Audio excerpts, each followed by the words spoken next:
እንደ ይመስልሽ? ግን ይሄንን ሰጠነው ማለት አንቺ ሌባ ተብለሽ ከዚህ ቤት ትባረሪያለሽ። ስለዚህ ሀብሉን ይዘነው ጨዋታውን እንቀይረዋለን። ስለምን ጨዋታ ነው የምታወሪው? ይሄንን ሀብል ካላመጣሽ ብሎ እኮ ነው የሚያሰቃዩኝ። አደይ በቃ ትከራከሪኝ። አይኔ እያየ ያቺ ሰይጣን የሆነች ፍቅር ስትጮትብሽ ዝም አልልም።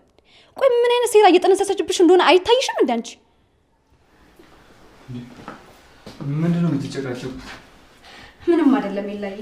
ለአደይ ከሰዎች ጋር እንዴት መኖር እንዳለባት እየነገርኳት ነው። በሉ በቃ ተመካከሩ።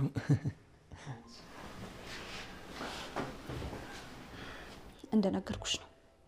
ምንም ነገር እንዳትናገሪ።